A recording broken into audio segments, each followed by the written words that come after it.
Okay, little progress on the recipe-themed book that I'm going to make using the Eileen Hull Pocket Notebook die. And I've prepped a few pages from this book that I'm cutting up and using. Instead of pattern paper, I'm going to be using this as background layering and then pages to make other things off of to use in the book. For example, one of the things I'm going to do is use a lot of Eileen's older dies. And this is her canning jar set. These are the little lids that go on them. And I'm going to use pages like this to then go back and decorate the jars with. So on the large jar here, I'm going to just use a section of that page, cut it out of the same die, and then I'll cut another piece out of, I don't know, maybe a gray, something to look like a jar lid, and then do that up, and then I may or may not put some kind of label on it, but I'm thinking this background piece for that.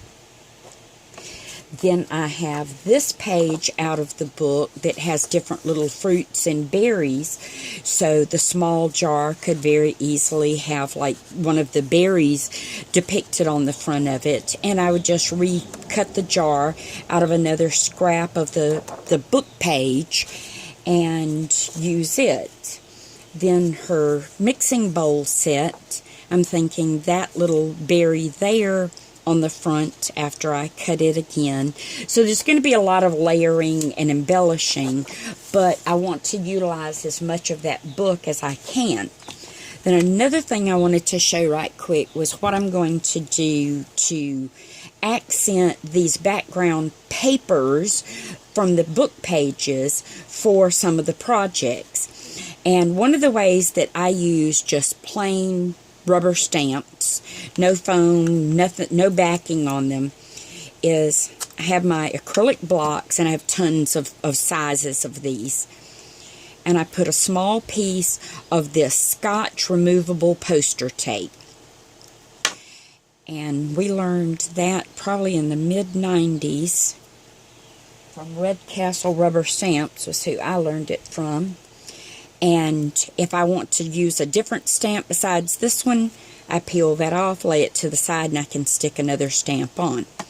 This was a set of these little clear stamps, and each one is individual, and they were all on this little acrylic card. I can pull the edge up.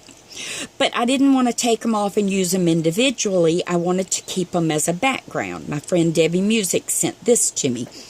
And so that was the easiest way to do it. I just used the poster tape on the block and just stick the plastic on there.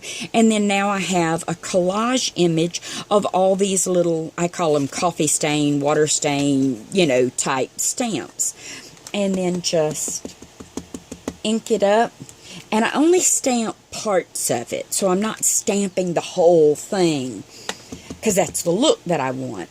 And then if I want a few of these, I will use continuous stampings from just the one inking, so each image gets lighter as it's used on the page.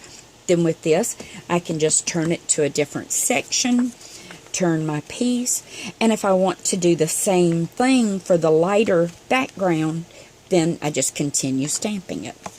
So that's just one of the other things I'm going to do to get each of these layering pages that I already have cut to size, and I've done a little sponging around the edges, but that's what I'm going to do to prep them.